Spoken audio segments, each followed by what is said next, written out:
amantes del Lego, ¿cómo están? Espero que se encuentren muy bien. Yo soy Curibi y el día de hoy estoy de vuelta con un video más aquí en Bricks en Chile. El día de hoy les traigo una entrevista con Chris y Jordan, que fueron unos participantes de esta temporada en Lego Masters. Así es que si no han visto el episodio, vayan y véanlo. Me invitaron a formar parte de un equipo de miembros de la comunidad de embajadores de Lego y tuvimos la oportunidad de hacerles unas cuantas preguntitas. Recuerden que voy a estar haciendo esto con más participantes, así es que si tienes alguna pregunta, déjala en un comentario para que yo pueda hacérsela a uno de ellos y entonces en el próximo video quizás aparezca tu pregunta.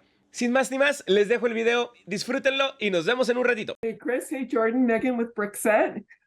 Good to see you, but sorry to see you so early in the season. I really enjoyed your build, and I thought your idea for your build last night was brilliant.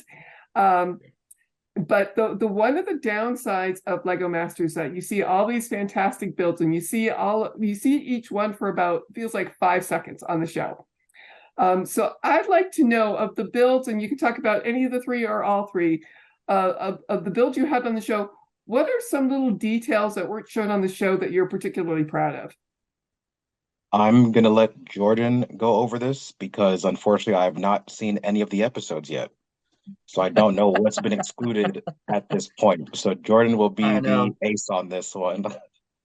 So I guess working through them chronologically, the first one, the nightlife party boat, that was one that we really loved. And a couple of things we were really proud of was all the lights and movement we were able to pack into that model. They did a pretty good job of showing the movement, but the lighting didn't get shown as well as I was hoping for. And we actually had like colored equalizer towers on both sides of the towers that the little dragons were spinning on. And there were lights in there that were pulsing. And so it was kind of like the sound levels for the party were like bumping up and down in the equalizers, and that didn't really get shown very well, as much as we would have liked. The second build for the cat house, I think the one thing that it showed up a little bit in some of the footage, but it was the twitching fishing rod. You saw it working in a couple of the shots, and then for most of the judging session, it seemed like it was turned off. I can't remember what facilitated that. A lot of times Bluetooth gets disconnected or something. But Jordan had come up with a really nice organic it was like very randomized and like super playful. And also they showed a little bit the catwalk lights, but we had like chasing lights on the catwalk as well, that we would have liked to see a little bit more of. And then for the final build, I think the one thing they didn't show was our lava exit, which was we had to elevate that entire island in order to have room for that flywheel to spin and have all the mechanism for the raising of the cobra. So the opening of the on the face of the island was actually a snake's mouth. It was a cave shaped like a snake's mouth with a couple of fangs, like stalactite fangs coming down, sort of a abstract hint of the nature of the island. And then as the lava blew out of the snake's mouth, it actually took a raft of snake pieces out with it. So we tried to have a lot of like serpent imagery throughout the build, and unfortunately they didn't have enough time to show much of it. Even the hieroglyphics on the obelisk were snake themed. Chris came up with this really cool like hooded cobra shape with a couple of like rounded tiles and dots elements. And so that was the hieroglyphics on the obelisk were also could have been a fun detail to spend more time on, but I know they only have so much time. Well, those sounds like fantastic details. I will have to, I rewatch all the episodes, so I'll be able to go back and check those. So my follow-up question, Chris, you're not going to get out of this because you haven't seen the show, but it is around this, is that there's a lot of personal interactions with Will, with Amy and Jamie. Are any of those that may or may not have made it on camera, or Chris, you don't know, that you'll particularly look back fondly of, that were just behind the scenes types of things? Oh, absolutely. So a lot, I feel like a question I've received a lot, just having been known to be on the show, was if Will is as, organic and comical as he is presented on the show. And that is 1000% true. One memory that will live fondly with me was the very first episode. He comes over to us and we're discussing the boat, and he and I are basically just joking about having parties, like having boat parties in our personal lives. And at one point, he's like, "Okay, I hope you're not filming this because we're about to take this off the rails." And it was just very funny to me. And yeah, we joked around for a couple minutes, and yeah, it was just great. Obviously, him being in so many shows, I've watched many movies, like just the fact that he was just very organic and fluid with us, just like any ordinary person who just showed some level of interest with us. So yeah, that is something that will definitely live with me forever. And Jordan, what about you? Yeah, same thing. I think the interactions with Will were really fun. He definitely makes a point to be very personable with all the contestants, and we had a couple of like Lego Batman voice offs. Um, and let's see, I people have asked like, what is Will like? And I'm like, whatever you imagine Will would be like in real life, you're correct. Like he's very true to character, and very, he puts on a little bit of a shtick for the camera, but for the most part, he's just genuinely kind of a smart ass, like fun guy, and right up Chris and me, our sense of humor. We just kind of clicked with him right away. Oh, that's awesome. Well, thank you for your time, and I'm looking forward to seeing what else you create in the Lego world. I'll hand it over to the next person. Thank you. Thank you, Megan. Hey, Chris and Jordan, so sad to be talking to you, but what a great showing you had on the season. In this last challenge, we saw, the mechanism wasn't working exactly the way you wanted. Jamie and you had clearly a different interpretation of what a volcano necessitates.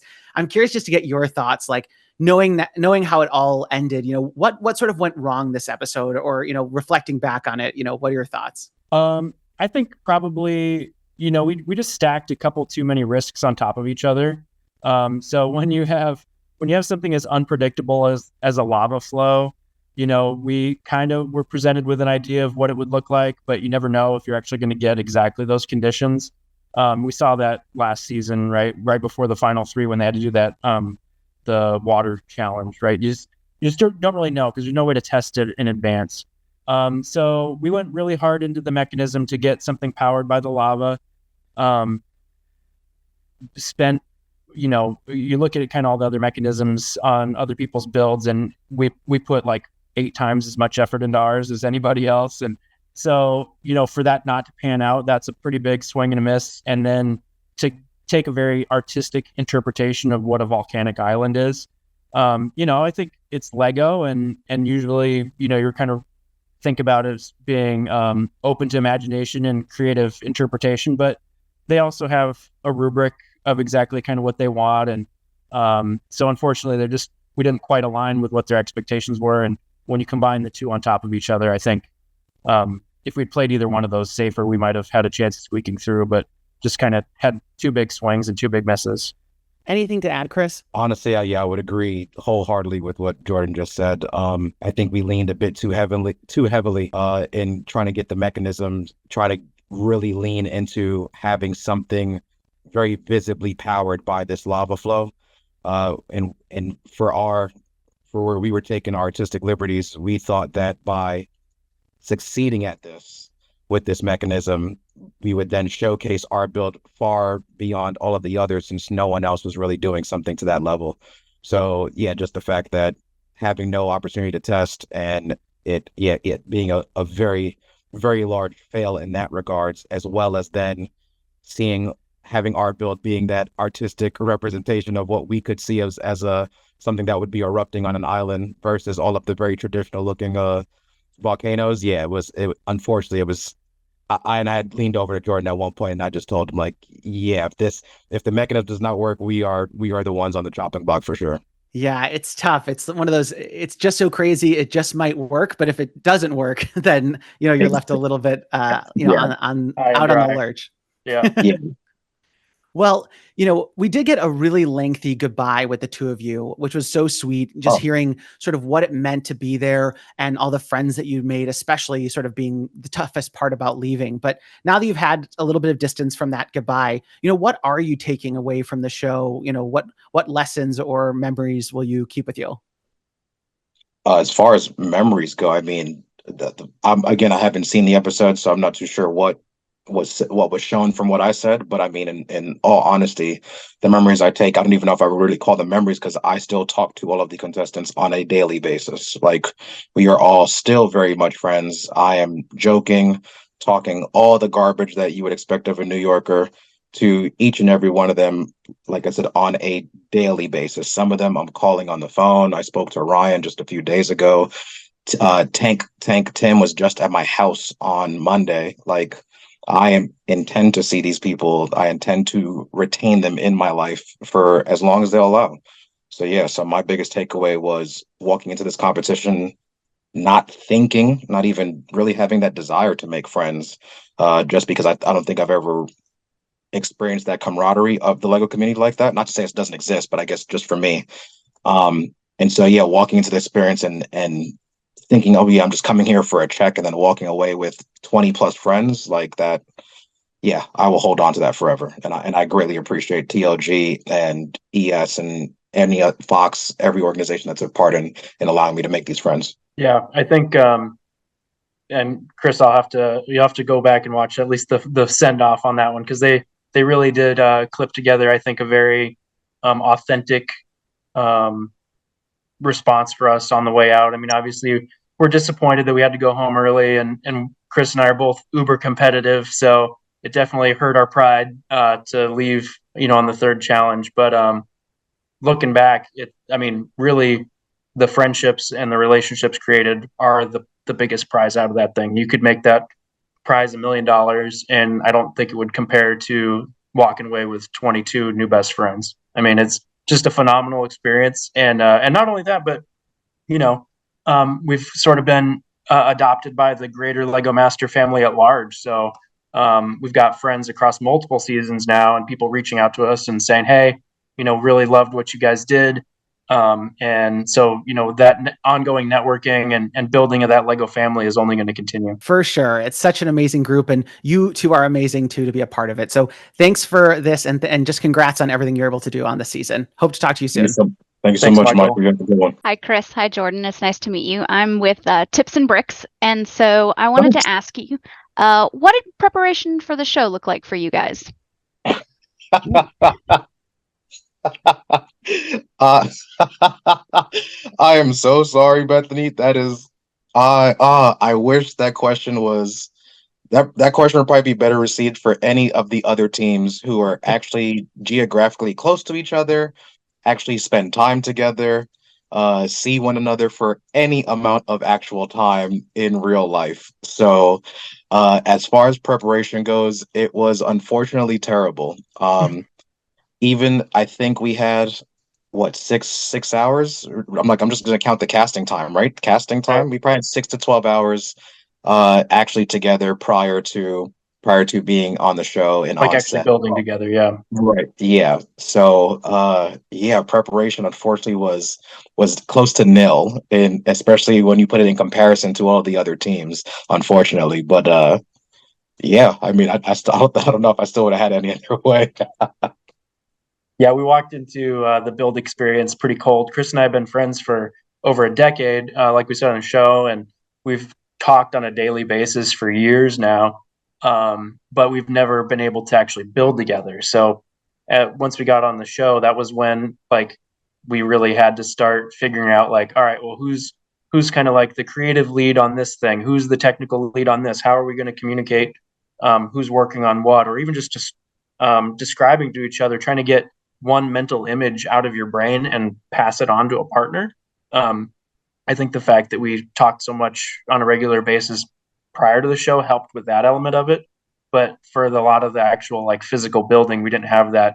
The ultimate example would be Mark and Steven from season 2, where they literally are brothers that built together every day for years. We're like the far end of the other end of the spectrum. So I mean, I think individually we both practiced some stuff. I would send Chris some ideas of hey, here's a mechanism that I think is pretty simple that we might be able to incorporate in the build. Here's a technique. I did some stuff that I both of us are usually castle builders.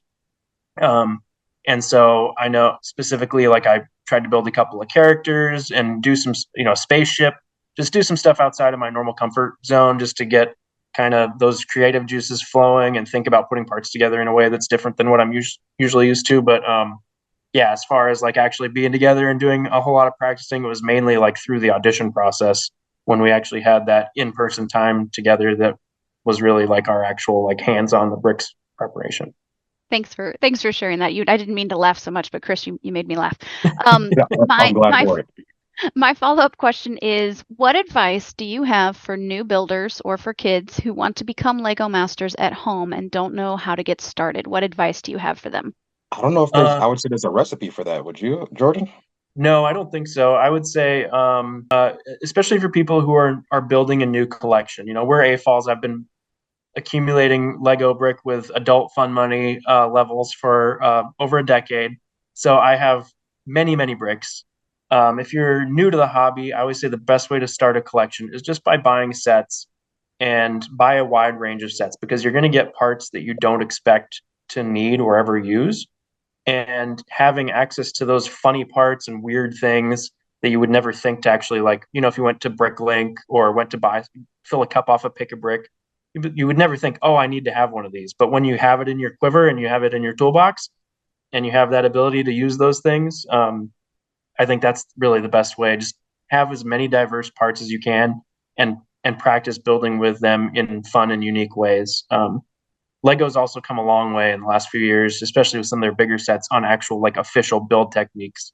Building Rivendell is a phenomenal example of sideways building, off-grid building, connecting stuff with bars and, like, adjustable connections that are not, like, on grid. So you can take away a ton of experience from that, as we've seen from Christopher and Robert's success in these first 3 episodes. Christopher had never really built a lot of mocks prior to coming on here, but he had built a ton of sets. So you can become a very good builder just by leaning into official sets. Yeah, you get that familiarity and understanding of sets and techniques that Lego uses and tends to lean on. And that can absolutely be a strength, not necessarily a crutch, of never having built a mock, your own creation before, because you have the elements, you have the techniques in your head still. And like bricks are like spices, variety. You get that variety. It's the spice of life. The more you get, the more you'll be able to see different things you can use, the different colors, the different applications. Like it will definitely come to you. So I mean, as far as any advice, go out, get a retired friend set, go for the odd colors, go out and get that, what is it, the fall centerpiece. The pieces in that are amazing. Dried flowers, yeah, dried flowers centerpiece. I mean, you go out there and you just try to get a small to medium. You don't even need a large collection to start envisioning things you can do with the elements. So I would just go out there and get a variety.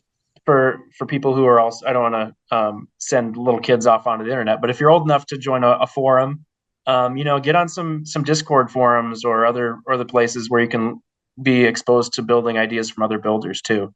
That's one huge advantage that we have today compared to when I was a kid, is that there's so much more sharing of information and wonderful resources, just like Tips and Bricks. You can find just a phenomenal amount of just collective brilliance, honestly, collective creative brilliance. And, eventually if we sat in a room with infinite numbers of bricks, one of us could maybe come up with a Rivendell, but why not see it, from somebody else who's already figured out the math and sort of like, take those mental shortcuts to get to being more adept. It's like trying to teach yourself physics versus taking a class from somebody. You might as well learn from somebody who's already got it figured out. Hello again, guys. Once again, very nice to meet you. I'll introduce myself. I'm Miller. I'm writing for Jay's Brick Blog. I was also a contestant on Lego Masters Season 1 in Australia. My question for you guys is, how do you think this experience will change the way you build at home? First of all, Jordy and Miller, right? Yeah, big fan. How will this change how we build at home? I don't know that it will, really. The difference between how Chris and I build at home versus how you build on the set is so far apart from each other. Like, we are meticulous, detail-oriented. I pack a ton of mechanical movements and complicated stuff that you saw us try to squeeze into very short time frames on the show. And so, I mean, I think if anything, I mean, we're already at the point where we're working on like a 25-foot wide landscape, like diorama. Like, we already build big.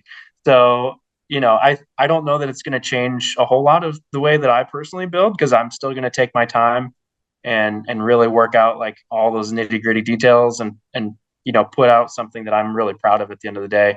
And really the experience on the show was more like, build as fast as you can, find the corners to cut that, you know, aren't going to show up on TV, you know, like there's no reason to really do that in your personal building time. So I was gonna say for me, probably my biggest takeaway that I may try to incorporate would be like a why. I think our team's shortcomings on the show was not necessarily having a story for anything. We were building and then putting the story in there afterwards. And I think for me, had we maybe spent just a little bit more time in the beginning, you know, in the soundboard stage, kind of thinking of why are we doing this, I think things would have been a bit more cohesive, and it may have even flowed better in our building and when we broke things up to try to figure out what portions we were going to be doing something in. So I think, yeah, I think that might be the only thing that I would personally take away, because like as Jordan said, yeah, as far as building goes, the brick pit versus my own home are two very different environments where I'm not feeling that stress and pressure. But I think having that thought of maybe why is this here, you know, what is the overall vision I'm trying to accomplish with my build, I think that is something I can take away from the show and incorporate into my building style and techniques to make that overall display better. yeah, one really great example that I would say would be like our first build, the nightlife. When we first started that, it was going to be a Ren fair, and we were going to have a dragon on there, but he was going to be like eating a big old turkey drumstick or something, you know, like you would do at a Ren fair. And then we kind of like brainstormed it some more, and once we turned the corner and came up with DJ Dragon, and the fun like story behind having like a dragon just like bumping some house music up on top of this thing, and that came up with the nightlife, right, was the name. And all of a sudden the whole build experience became so much more exciting and fun, because we had this story that we were building toward, instead of like, oh, we're building a cool castle and like no significance to anything. Like once we attach the story to it, then it makes you excited to dive into all those little details, because now you're fleshing out a story instead of building a scene. Right. Those are both fantastic answers, and I think anybody could learn from that as well. So that's really interesting. My next question is it's actually sort of similar, and I've asked a few of the other contestants this. In the show, obviously, the idea speaks for everything. If, you know, you need to have a really strong idea at the start, and you only have a certain amount of time to actually come up with that idea. And so do you have any tips, or did you learn anything from the show about coming up with brilliant ideas on the fly? Chris and I both are pretty creative when it comes to coming up with just content and ideas. So I feel like we had He said brilliant though, Jordan. He said brilliant. Oh, brilliant. Yeah, sorry. Chris is the brilliant one. I'm like fair to middling. We kind of failed on self-auditing a lot of our ideas because we had too many. Even on the cat challenge, where you guys saw us literally needing help from Alex to get that thing across the finish line. Like we had like 4 more ideas we were going to try to cram into that thing. And if the clock hadn't hit like 5 minutes left, we would have probably still been building, like trying to get like one more thing in there. So, yeah, we even left the fence behind. Remember that? Like, yeah, we had like a white picket fence that was supposed to go around the whole thing, and we didn't have time to throw that up. So we were never short on ideas. I would say, especially in that environment, you have to be able to get on the same page with your building partner. And we probably could have done better on that. I know that I kind of strong-armed Chris a couple times on some stuff. He kind of was like pushing on a couple of his ideas, and we did waste a little bit of time when we would kind of not be able to get on the same page immediately. So, and both of us are like, we're both, you know, like used to kind of being in charge and having our way. So like, you know, it was kind of when you got to that point where you're like, well, no, we really need to do this, you know, and the other person would kind of push back. So you do have to kind of figure out, you'll see some of the teams where you have one really strong builder and one person who's maybe more there in a support role. They sometimes have an easier path because they have one person who's sort of taking to the lead and the other person's following in. Chris and I both being pretty experienced builders and having similar personalities, I think that we we bumped a little bit. I think we generally had pretty good chemistry in terms of coming up with ideas. And then once we did get on board with something, we were like, hell yeah, bro, let's go. And, just we're like full on committed to it. But that would be probably my one takeaway of things we could have maybe done better, and maybe we would have been more successful at if we had some more time actually building together. So yes, as far as brainstorming ideas really quickly, I think any idea that comes from somewhere, at least in the heart, or just something that's close to you, that makes it then relatable. I feel like in terms of speed and efficiency, that would probably be the fastest way to come up with something very relatable and be able to explain it because you have experience with it. But then I feel like beyond that needs to also be a very finely tuned level of execution, because I think that's where Jordan and I's biggest failure was. Not necessarily because, like you said, I don't think we spent too much time in terms of bumping heads. It definitely happened, but I feel like for the most part, Jordan has more experience than me. So I think for the most part, I was like, not to spend time debating this. I'll slide back. We'll go with this. We'll see if that works. If not, then we'll.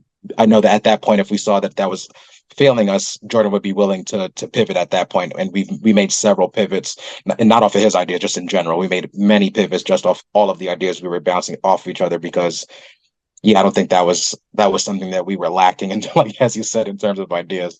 But yeah, I think something very relatable, something that you have experience in and don't have issues communicating to your partner if they're not also familiar with it. I think that would be the best way to brainstorm something quickly.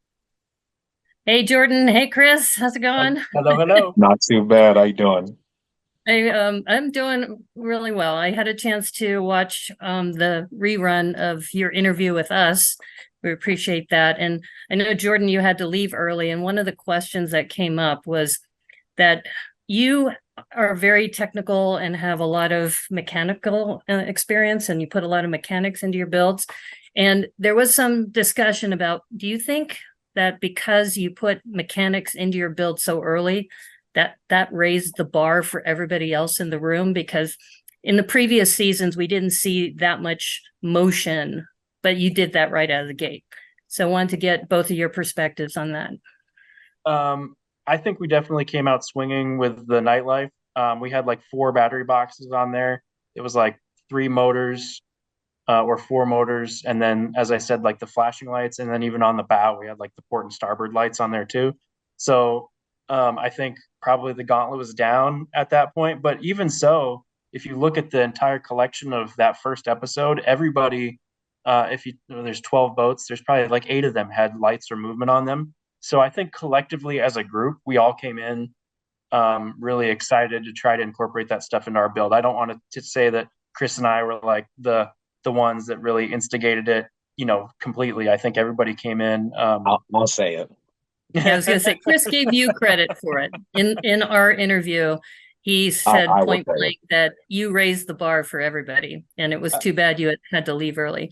Yeah, and I think honestly, in our efforts to raise the bar, we kind of like clotheslined ourselves on it for that last build. Remember, I'm very short, so I clearly did not, I could not get over that high bar at some point. There was, you can put too much in there, because at the end of the day, if we'd had a chance to hook that up to a battery pack or some sort of power source that was a little more reliable, even in hindsight of watching the show last night, I was like, I wonder if we'd like taken a bunch of little elastic bands and coiled them together and like wrapped that around the thing to put some tension on it, so we wouldn't just barely need like a hair trigger to get that flywheel spinning. There's all kinds of things you can do, but at the end of the day, like, you have to build something that looks good on TV. And so you can definitely spend too much time on a mechanism, even as fast as we actually put that mechanism together. The flywheel itself came together pretty quickly. Like, I had that idea in my mind. I've built stuff like that before, and it came together pretty fast.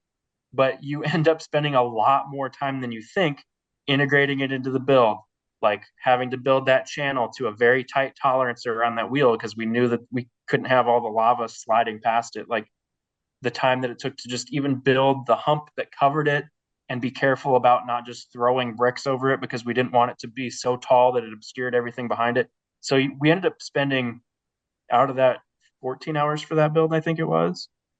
there's probably some better part of 8 hours in there that are dedicated to building the mechanism, building around the mechanism, and just overall considering it.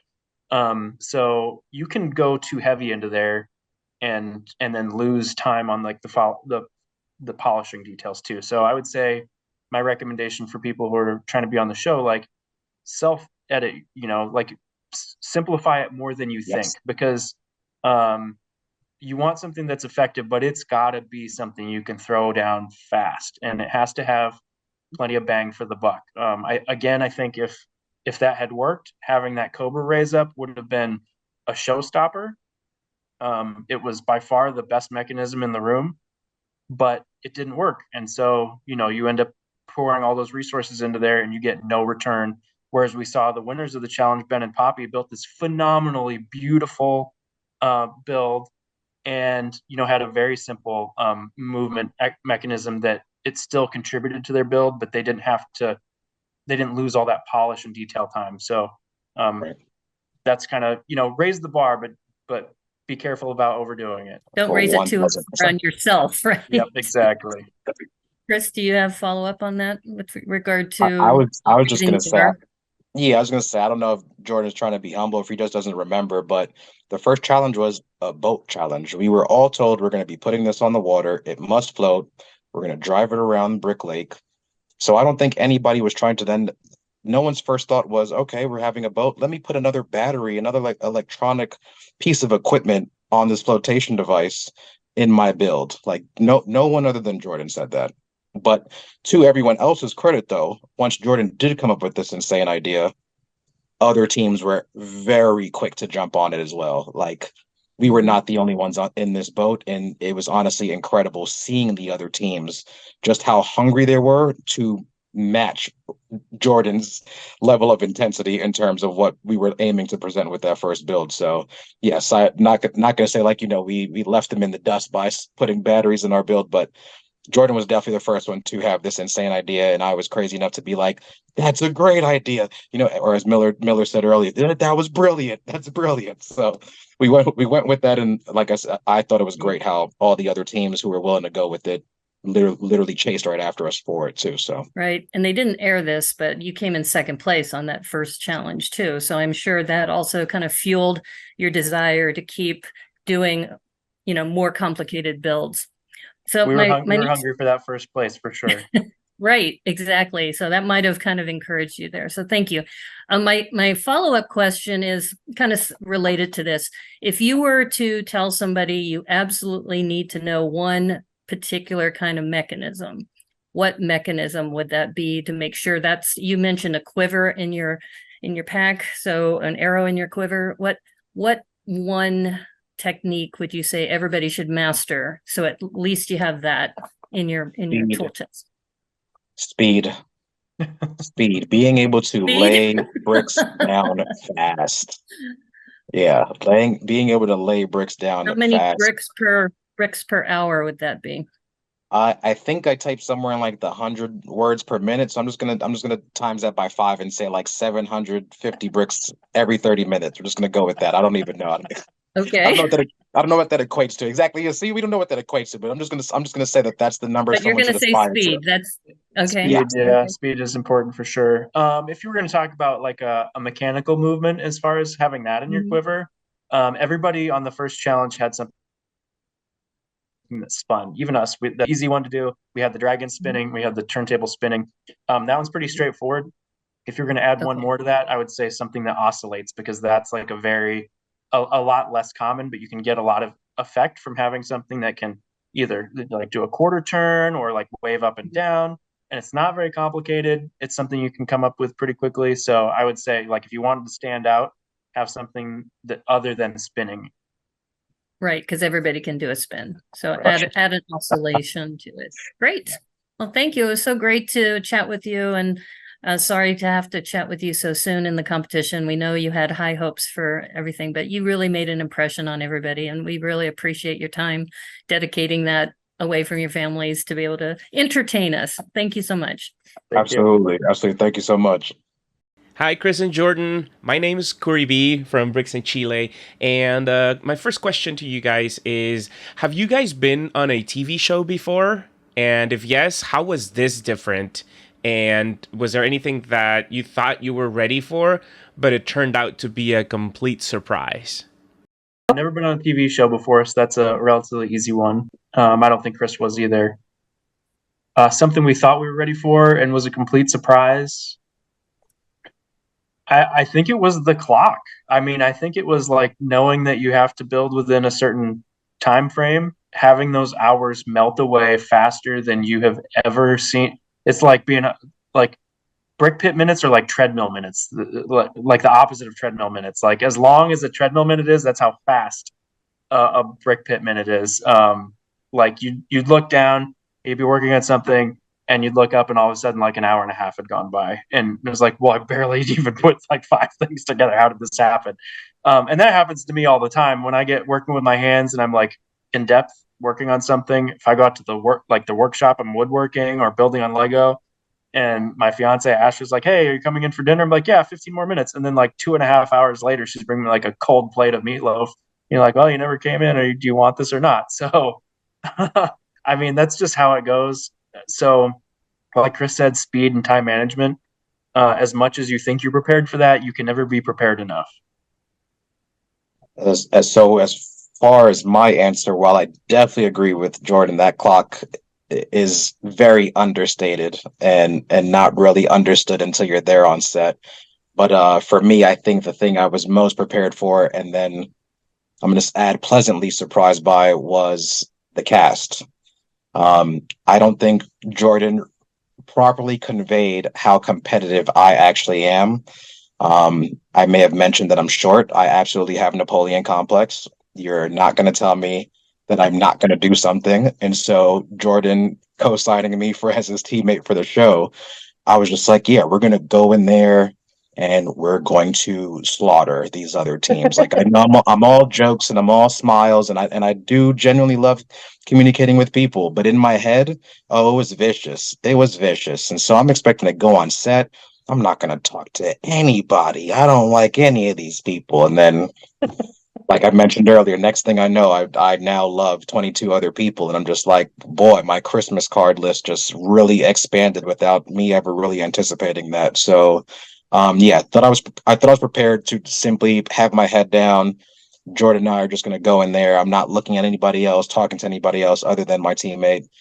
And here I am telling other teams, no, no, no, the part's over there in that bin. Oh, no, no, no, no, you're looking for that. It's over here. Oh, I'll walk you over there to that. And Jordan screaming, what are you doing? I'm like, hold on. You know, they need to, they need to know where the plates are. I'm sorry. So yeah, so for me, that I was prepared to just have my head down, be competitive, make no friends, and as I said, yeah, now I got 22 more people to get Christmas gifts for. Nice. Thank you.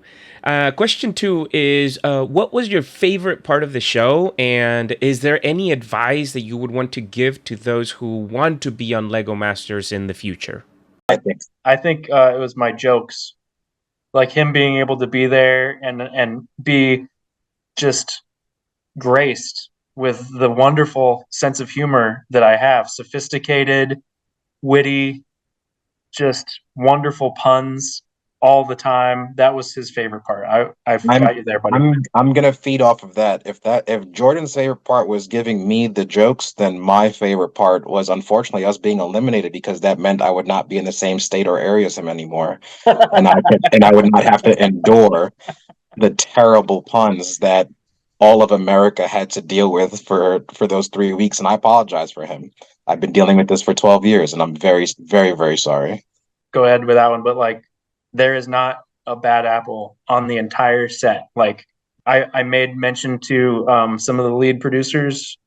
I cannot imagine putting together a crew and staff of a couple dozen people at least, plus all the people. I mean, there's the people behind the scenes that we didn't get to interact with, but every person that I talked to, from hair to makeup, the personal producers that were kind of paired up with all of us to help us out, like the wardrobe, literally the best people that you can associate with, and that was rippled from the very top to the very bottom, including the cast. Like, to Lego people as a whole are not super personable all the time. It takes a very special kind of Lego AFOL to like end up on Lego Masters, and I was blown away by the quality of just every person that we interacted with associated with the show. My favorite part, absolutely hands down, all the people that no one will unfortunately be able to see. These people deserve so much more credit than just, the scrolling names at the end of the episodes. Talent, like you said, talent team, production team, wardrobe.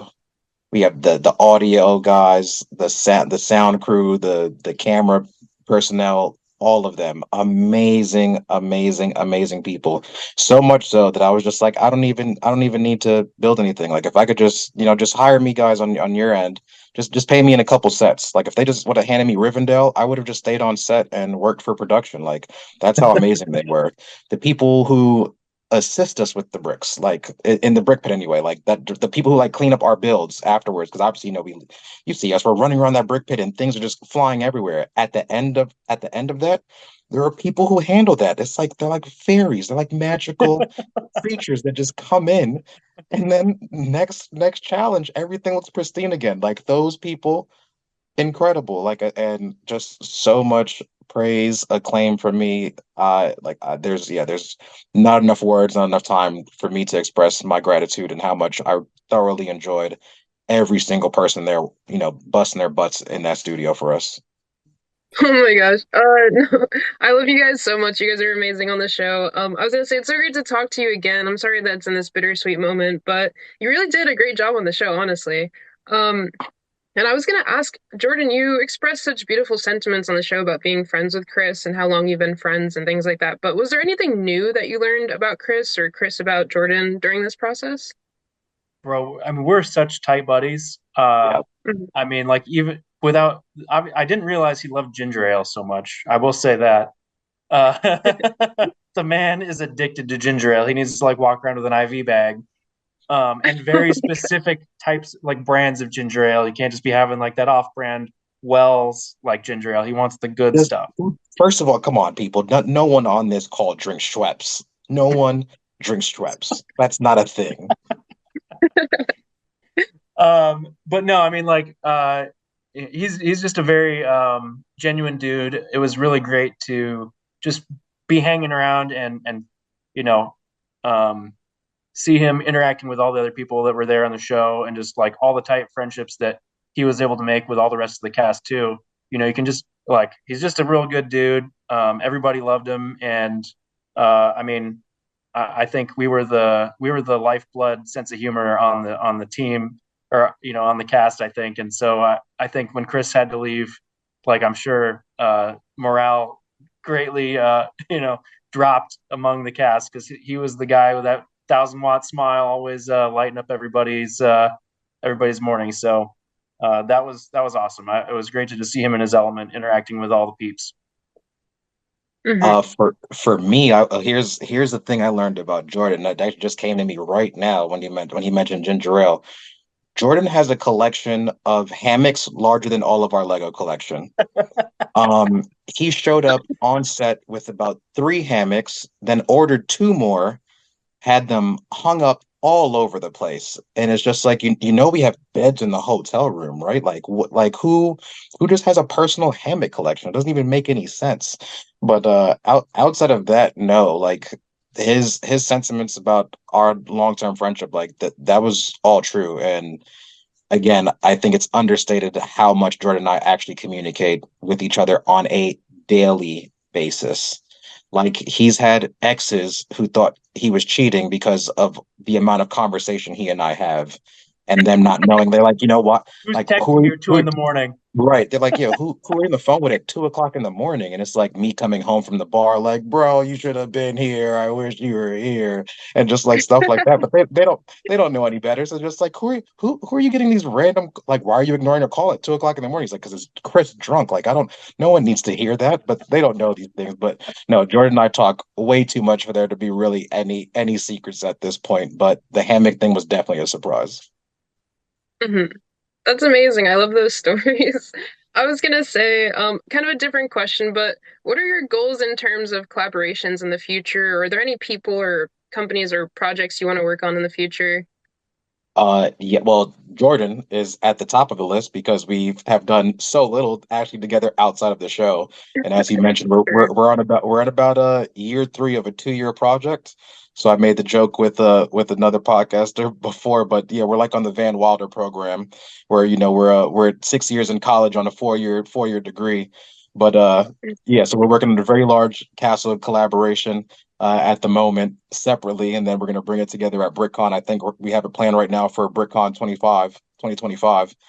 Uh, Outside of that, I met some wonderful people, if I can say, out of Denlug, and their stuff blew my mind. I also met 2 castle builders there at another convention, Brick Slopes, and I've been in communication with practically about a half dozen people from Denlug and then those other 2 castle builders, and hoping that I can wrangle Jordan in there and we can do some type of massive invasion builders castle build, to just get all of us salivating over more castles. So yeah, those are the people I'm hoping to work with in the near future. I would actually love to do something with season 4 also. Like I know a few people have just kind of tossed the idea around of doing just like one massive collaborative build, but that's in very early stages. If anything, if it does take off.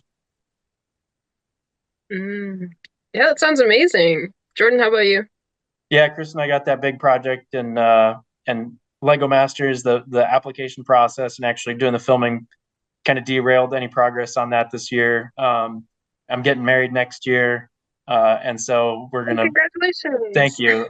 So like you said, we're gunning for 2025. If our experience on Lego Masters is any hint, we'll be like wheeling that thing into the convention hall with like 5 seconds to go before the first minute of like public hours. At some point. Still thinking we have 5 things we want to add to it. Actually, that's the funny part is we've got like our dueling castles on each end, and then like all of the stuff we've ever wanted to build is going in between, and it keeps getting wider and wider because we keep adding more and more stuff. That's just like we just can't help it. But then yeah, as far as like other outside collaborations go, definitely want to do something with the rest of the Lego Masters cast. We've been talking about doing that. I actually participated in a big Dungeons and Dragons collaborative at BrickCon this last year. We did like 16 by 16 modules or multiples of that, and we had like 30 builders and like 60 modules, and they all stacked into this big cool like habitat dungeon crawl, and there's a bunch of lights, and I made some moving stuff with like a claw that came out of there and out of the wall. So like it's just been, I love doing collaboratives, especially when they're something with like the D&D one was cool because all you had to do is build a 16 by 16 cube, so you can do that in a weekend. And so the bar to entry is very low. We get as many people involved as possible, and just as like it's all about just bringing people together, and we happen to put out a Lego thing, but it's really all about people. And I think that's the coolest thing about the experience with the show is just it really reinforced how amazing the community is. It's been really awesome to have people reaching out to me over social media and stuff, telling me like, wow, I loved your build, this is so great. And one of the things I forgot to mention was I've been friends with Mark and Steven Erickson for as long as I've been friends with Chris. We've met on the same forum. I was actually the first AFOL to ever interact with Mark when he joined like the online community. Oh wow. And I met them for the first time after we were bumped off the show. So like I got to go out and hang out with them. I met their mom. She's like, oh, you're like a household name around here. And it's just like so great. So I love those guys. It was great to get to meet them in person. And I can't wait for more opportunities like that to connect with other people that I've known for, sometimes decades. And just hopefully some of those doors open as a result of involvement in the show. You got to get Andy out here. Yeah, Andy's next. And my buddy over in the UK. Miller, you can come up and hang out too, man. You're welcome anytime. We got a basement apartment for you. Come over and we'll hit the slopes, go snowboarding or mountain biking. I'll show you Washington. Thanks for the invite. Bienvenidos a todos de vuelta, muchas gracias por haber visto el video, espero que les haya gustado, espero que hayan aprendido mucho acerca de Chris y Jordan y de su experiencia en el programa y pues esperamos a ver sus colaboraciones que vengan, ¿no? Recuerden que vamos a estar haciendo esto más seguido, así es que suscríbanse para que entonces se den cuenta cuando nosotros hagamos otra publicación de la próxima entrevista con participantes de Lego Masters temporada 4. Y mientras tanto, pues ponte al corriente con los episodios para que sepas quién sigue. Muchas gracias, que estés muy bien. Adiós.